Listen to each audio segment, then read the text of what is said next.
자, 제 5장 세 번째 강의, 이번에는 기초에 대해서 배우도록 할 건데, 기초가 뭐냐면 이렇게 땅 집안 위에다가 구조물을 세울 때 그냥 세우면 안 돼요. 왜냐하면 땅이 힘을 받쳐 주어야 하기 때문에 땅이 연약할 수도 있고 땅이 불량한 상태일 수도 있죠. 자, 그래서 이 밑에 콘크리트로 기초, 받쳐주는 기초를 세워줍니다. 그래서 우리 기초가 튼튼하다 이런 얘기하는 거죠. 기초가 튼튼하면 그럼 그 위에 세우는 구조물도 잘 받쳐줄 수 있고, 기초를 세울 때 땅으로 들어가는 깊이를 D, 그 기초의 폭을 B라고 합니다. 자, 그래서 기초의 종류가 많이 나와요. 자, 아까 그런 기초, 이렇게 구조물 밑에 기초를 세울 때 기초의 깊이가 D라 했고 폭이 B라고 했죠.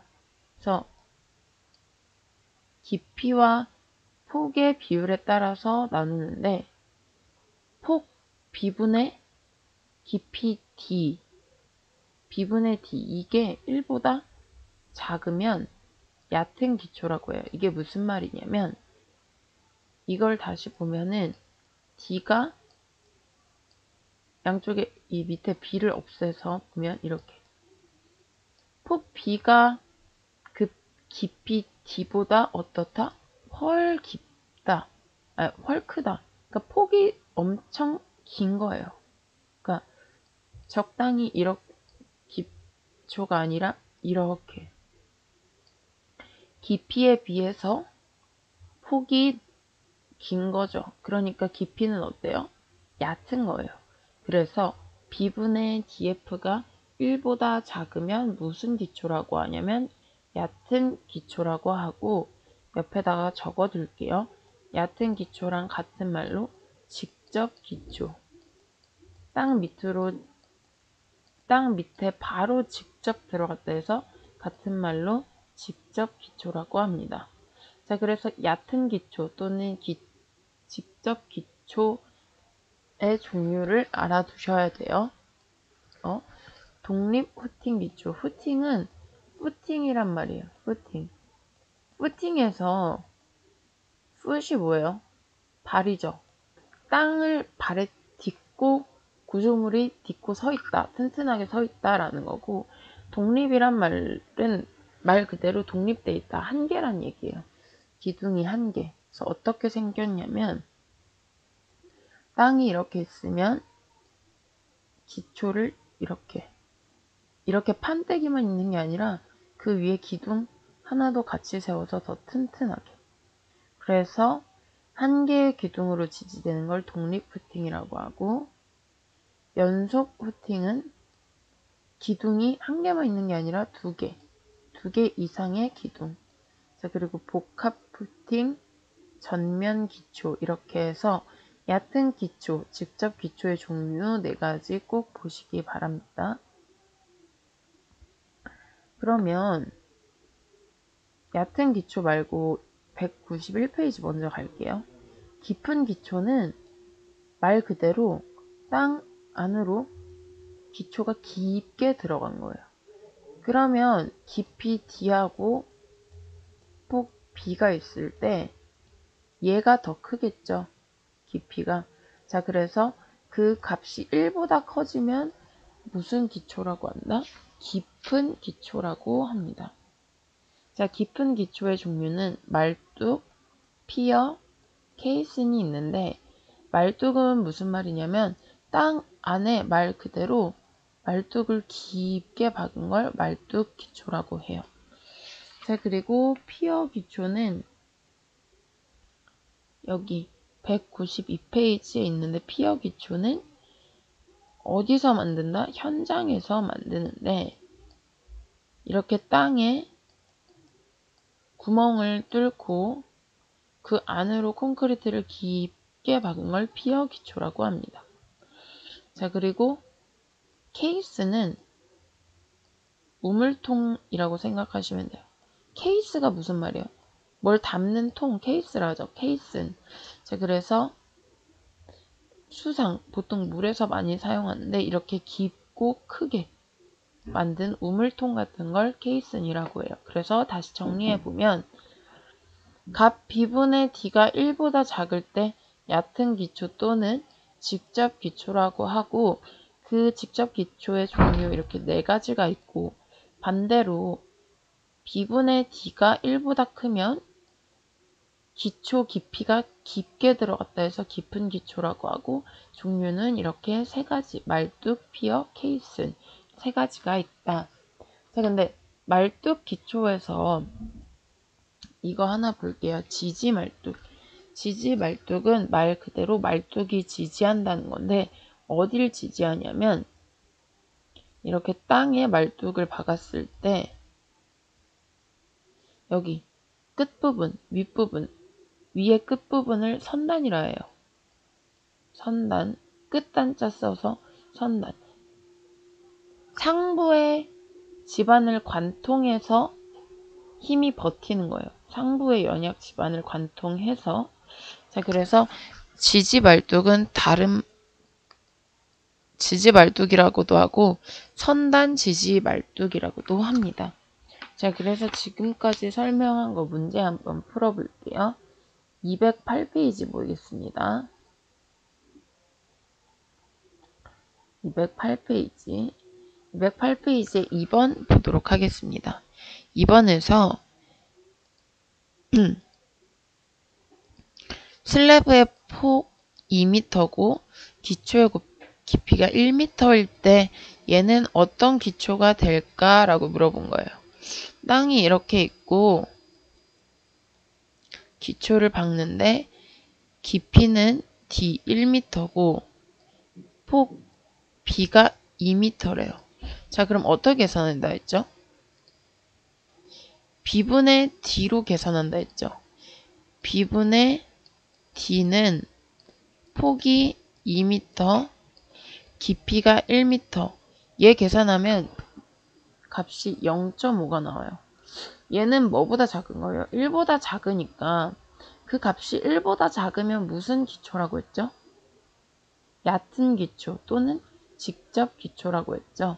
자, 그래서 지금 계산한 값이 1보다 작기 때문에 답은 라번이 되겠습니다.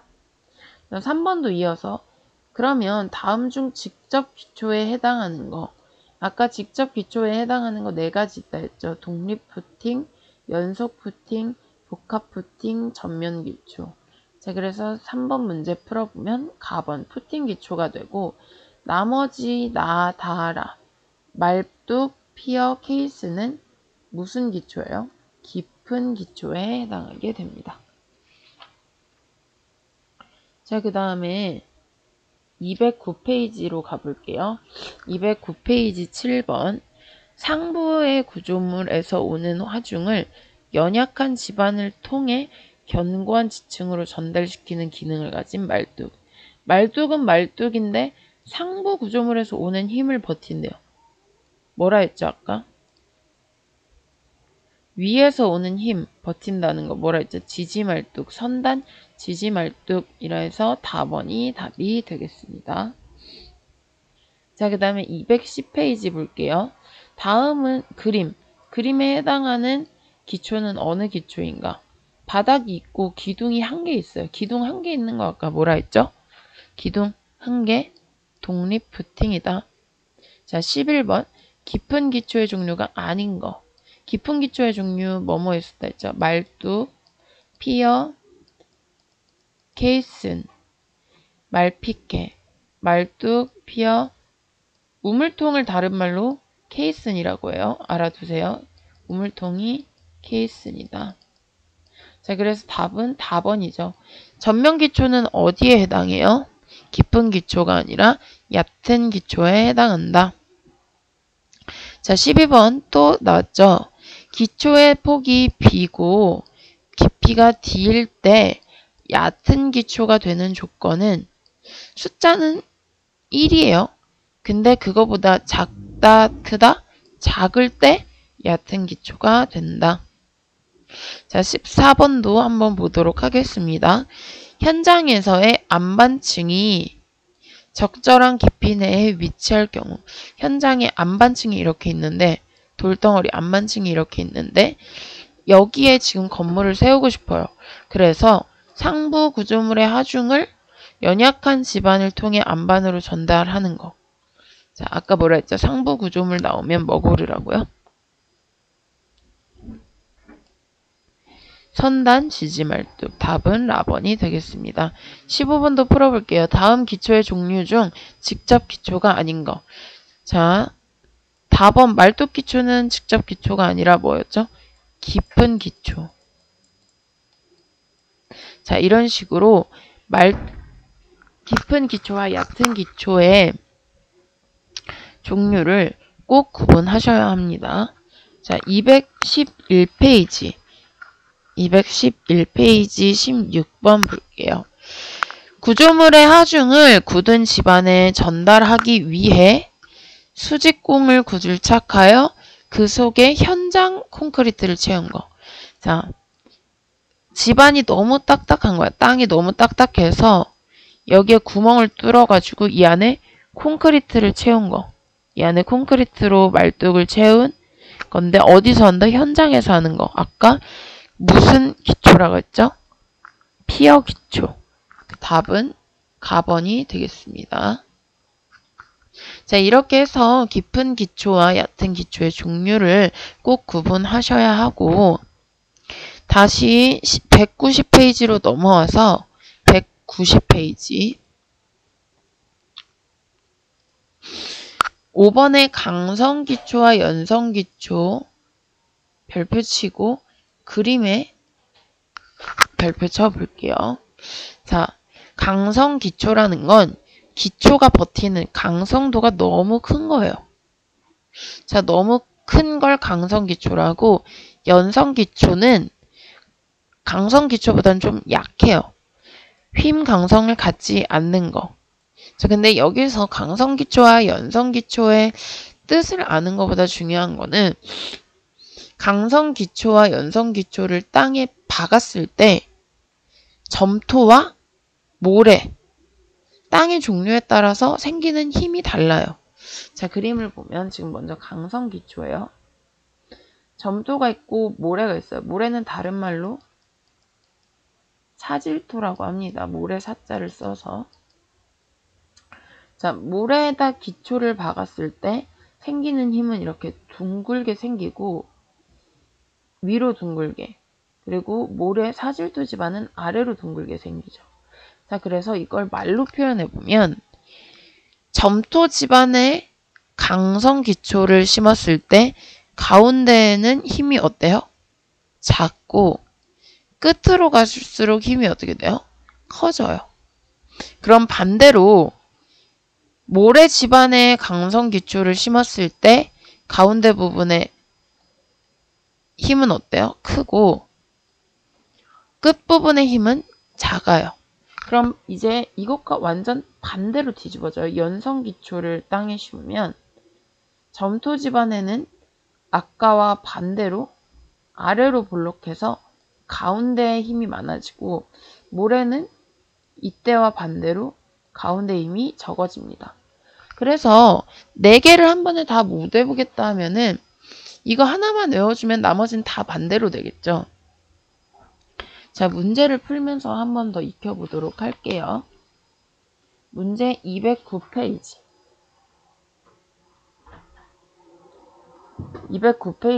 8번 보시면 사질 집안에 있어서, 사질 집안은 아까 뭐랑 같은 거다? 모래. 모래 집안에 있어서 강성기초의 접지압 분포. 접지압은 땅에 힘, 압력이 가해지는 그림을 그린 걸로 옳은 거예요. 그게 지금 이 문제예요, 이 문제. 자, 강성기초인데 모래 집안이라고 했어. 그럼 가운데는 힘이 어때요? 크게 주고 겉에, 양쪽 끝에는 힘이 작아진다 했죠. 그래서 여기 해당하는 답은 몇 번이에요? 라번. 기초의 가운데 중앙부에 최대로 힘, 응력이 발생한다. 4번이 답입니다. 자, 그 다음에 넘어가서 211페이지 18번 하중이 강성기초예요. 연성기초가 아니라 강성기초를 통해 그림과 같은 집안에 전해질 때 접잡 분포 그림을 그린 걸로 옳은 거예요. 자, 그럼 강성기초면 이렇게 되겠죠. 점토는 위로 볼록, 모래는 아래로 볼록. 여기에 해당하는 게 뭐예요? 지금 답은 이거 C 모래 집안이 되겠습니다. 저 4개 다 외우려고 하지 말고 하나만 외워두면 나머지는 다 반대로 된다라는 겁니다. 자, 그러면 다시 이론으로 넘어와서 이론 192페이지 볼게요. 192페이지. 아까 깊은 기초 종류 중에 말뚝, 피어, 케이슨이 있었는데 그 중에 말뚝 기초를 볼게요. 말뚝 기초 지지력이 뭐냐면 이 말뚝 기초가 땅에 가해지는 힘을 어디까지 버틸 수 있는지 그 버틸 수 있는 지지력, 지지하는 힘을 구하는 공식이 있는데 공식은 크게 3가지가 있어요. 이렇게 외울게요. 정력학, 역학이 힘이란 뜻이에요.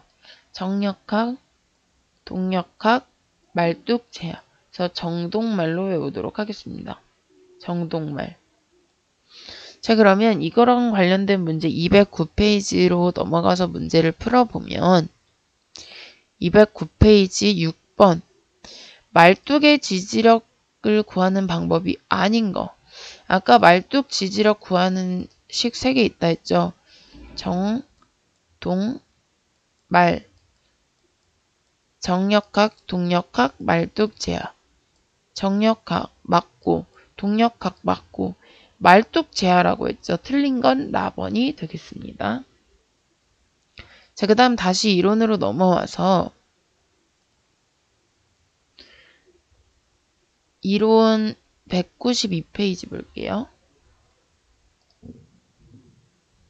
자, 192페이지에 부등치마 별표 치겠습니다. 중요해요. 부등치마는 뭐냐면 땅에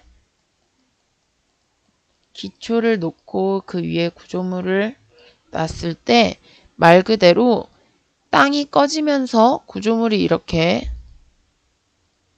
옆으로 쓰러지거나 땅이 꺼지는 걸 부등치마라고 해요. 그래서 구조물을 받치고 있는 기초가 되는 땅 기초 지반이 침하면서 구조물의 여러 부분도 같이 침하는 걸 부등치마라고 합니다. 그럼 도대체 부등치마가 왜 생기는지 원인을 꼭 알아야 해요. 자, 원인은 땅에 구조물을 세울 때 이 땅이 깊은 곳이 있고 더 깊은 곳이 있고 그 위에 부분이 있겠죠. 이 부분에 두께가 서로 다르면 버티기가 힘들어요. 예를 들어서 구조물이 이렇게 있고 반으로 나눠 봤을 때 이쪽은 두께가 두꺼운데 땅이 이쪽은 두께가 얇아.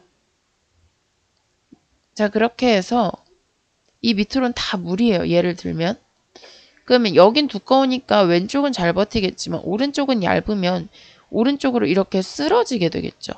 그래서 두께가 서로 다를 때 치마가 생긴다. 자, 그리고 구조물이 서로 다른 집안에 걸쳐 있을 때 예를 들어서 왼쪽은 모래고 오른쪽은 점토예요. 점토가 물이 더 많아서 연약하죠. 그래서 이렇게 쓰러지게 돼요. 그래서 다른 집안이면 치마가 발생한다.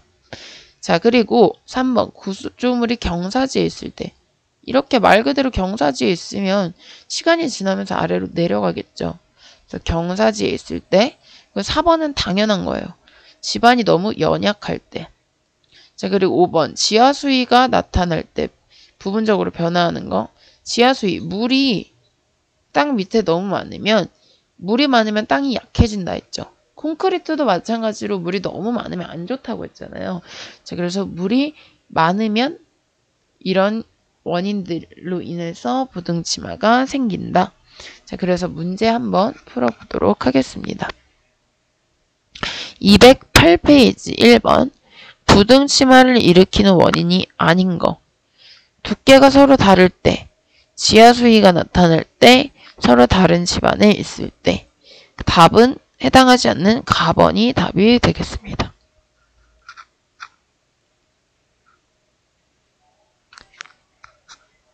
자, 그 다음에 넘어가서 193페이지.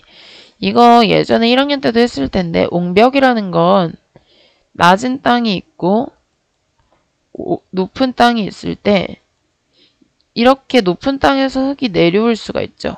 그래서 막아주는 거예요. 이렇게. 이걸 옹벽이라고. 이런 거 보셨을 거예요. 고속도로 갈 때 고속도로 옆에 산이잖아요.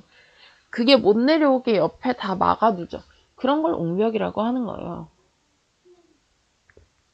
그러면 이렇게 옹벽을 세워둘 때 그냥 세워두는 게 아니라 옹벽이 튼튼한지 아닌지 확인을 해봐야 돼요. 옹벽이 튼튼하고 안정된 상태다라고 확인을 해야 되는데 그 조건이 크게 이렇게 있습니다. 전도. 이 옹벽이 뒤에서 오는 흙의 힘에 의해서 앞으로 돌아가는지 이렇게. 그게 전도예요. 돌아가는 거. 그리고 활동은 뒤에서 밀어서 미끄러지는 거. 활동. 지지력. 이 땅이 얼마나 버티고 있는지. 이 세 가지 조건 모두 만족해야 합니다. 자, 그럼 209페이지 보면 209페이지 9번 옹벽 구조물의 안정을 위해 검토하는 조건 중 거리가 먼 거. 세 가지를 했죠. 돌아가는 힘, 전도, 미끄러지는 이렇게 뒤에서 미는 활동, 지지력. 답은 해당하지 않는 건 라번이 되겠습니다. 자, 그럼 지금까지 기초도 배웠고 이렇게 옹벽도 배웠어요. 땅이 쓰러지지 않게. 근데 아까 부등치마. 땅이 연약하면 치마가 생긴다 했죠. 그 연약한 집안을 그대로 내비둬야 할까요? 연약한 집안을 단단하게 개조, 바꿔주는 게 있어요. 그래서 연약 집안을 바꿔주는 공법들이 있는데 중요합니다. 종류만 볼게요. 점토 집안하고 사질 집안, 모래 집안일 때 달라요. 점토 집안일 때 치환은 점토 집안을 더 단단한 흙으로 바꿔준다는 거예요. 자, 그리고 강제 안밀이라는 거는 점토 집안에 물이 너무 많으니까 압력을 가해서 그 물을 빼주는 거예요.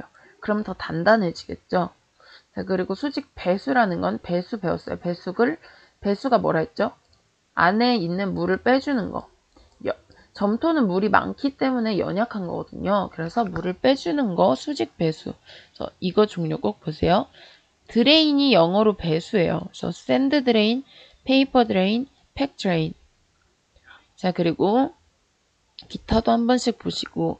자, 사질 집안, 모래 집안일 때는 어떻게 바꿔주냐. 이게 중요해요. 자, 말뚝, 다진 말뚝, 바이브로 플로테이션. 보통 점토 집안은 배수를 하거나 눌러서 물을 빼준다면 사질 집안은 이렇게 만약에 밑에 모래가 있을 때 연약한 걸 어떻게 단단하게 해주냐. 우리 여러분 다짐 배웠죠. 다짐하면 계속 이렇게 3층 25회씩 다진다 이런 거. 그것처럼 계속 망치 같은 걸로 위에서 뚝뚝 떨어뜨려. 이렇게 쿵쿵 하고 떨어뜨려서 다지게 되면 이 안에 있는 모래들이 더 단단해지거든요. 그래서 다진 말뚝, 바이브로 플로테이션이 영어로 진동이에요. 땅에 진동을 가해서 힘을 주면 땅이 더 단단해집니다. 그래서 바이브로 플로테이션은 무슨 땅에서 하는 거다? 사질 집안, 모래에서 사용하는 거다. 자, 그래서 문제 풀어보면 문제 210페이지 13번 점성토 집안의 계량 공법으로 옳지 않은 것. 점성토는 점토라 했죠. 근데 나번의 바이브로 플로테이션은 뭐에서 하는 걸 했어요? 모래에서 하는 거다. 답은 그래서 나번. 자, 그리고 이제 안 푼 거 풀어볼게요. 211페이지 17번. 자, 아까 말뚝의 지지력 계산하는 거. 말뚝이 버틸 수 있는 힘, 지지력을 계산하는 공식은 정동말 이렇게 세 가지 있다 했죠. 그렇게 해서 지지력을 계산해서 얼마나 안전한지 안전율을 계산해 봤더니 두 가지가 있대요. 엔지니어링 뉴스하고 샌더 공식. 각자 숫자가 달라요. 자, 그래서 엔지니어링일 땐 6이고 샌더일 땐 8인데 이건 그냥 이 문제를 외울게요. 엔지니어링 뉴스일 때 안전율 몇이다? 6. 암기하도록 하겠습니다. 자, 그래서 이렇게 해서 5장까지 모두 끝났으니까 여러분 꼭 문제를 풀어보시기 바랄게요.